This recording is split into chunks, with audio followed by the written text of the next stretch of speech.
we were just talking about Adam and Eve and Lucifer. And so before Adam and Eve, where did the angels come from? Before the created matter of the universe, the stuff that we can touch, he created all the angels in one single moment. But we know Lucifer fell for sure. That's written in the Bible. Revelation says he took a third of the stars with him, and these luminaries we assume to be the angels. Incredibly intelligent, incredibly powerful beings. We're kind of a hybrid because we're not pure matter, but we're not pure spirit. We are both matter and spirit. So we're unique in that way, in the way nothing else in creation is like us.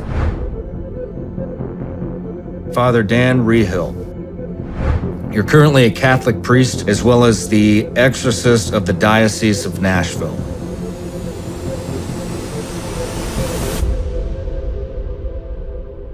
Sin is at an all-time high.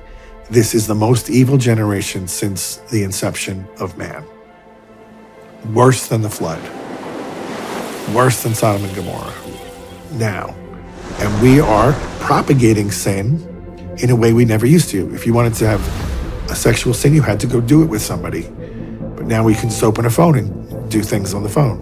And Los Angeles is California, but mostly Los Angeles, #1 exporter of pornography to the whole world. The kind of things that they're opening up to the country with that kind of filth. Like what kind of doors? With the demonic world.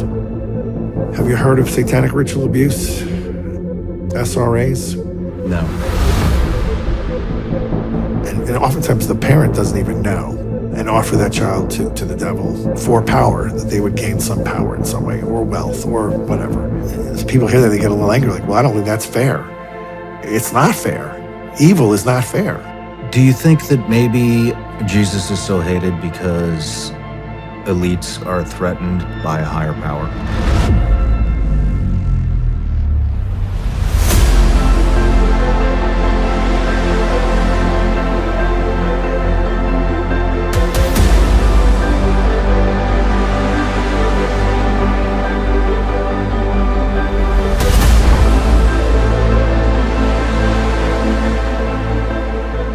This is my issue with Hollywood.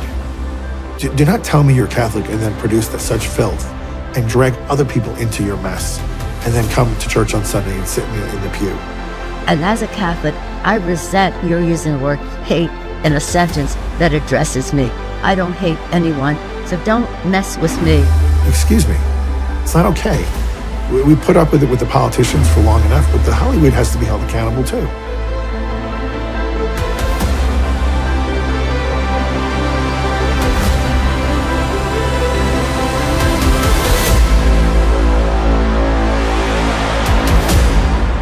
Where does the demon go?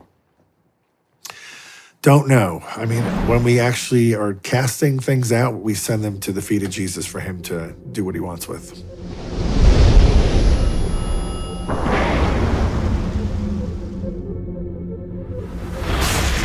I mean, with artificial intelligence, we are summoning the demon. You know those stories where there's the guy with the pentagram and the holy water, and it's like, yeah, he's sure he can control the demon. Didn't work out. The demons text him. They send blasphemies. They talk about some of his cases, like this victim is never they're ours forever, you can't have them. And they'll try to call that number on the phone, and it's a non-working number. Wow. Yeah, they do this. So imagine if they're doing that, imagine the field day they could have with AI. Like, if you can't beat it, join it. You had mentioned some type of a reference where you said demons are very much like lawyers or attorneys. There's a divine providence that governs everything in as much as we can understand it, and they understand it more because they're smarter than we are. If these computers are actually learning, if they're learning and they're going to bypass humans, that doesn't pose well if they're being manipulated by a side that hates humanity.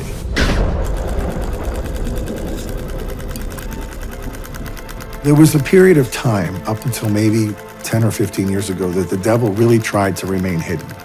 And his biggest deception was to convince people he didn't exist. in the last 15 years. It is all out. I'm alive and well and with you, and I'm proud to be Satan. Worship me. I don't know why Jesus is so hated. I don't know why he's so misunderstood. Prayed about this and pondered this for months and months and months, because he never did anything wrong. If you look at the global religions, of course, and I'm not saying Muslims hate Jesus, but what they do is they deny who he is. Mm-hmm. They say he's a great prophet. Well, he said he was the son of God, so he's either a liar or he's God. He can't be a great prophet, because a great prophet doesn't lie. The Jews are still waiting for the return of the Messiah, so they're also in a different kind of camp. Like, well, that's not our guy. But what if you missed the boat? I mean, the temple's gone. It's over. What are you waiting for? Like, if you really thought about it, you'd have to say, maybe we did miss this.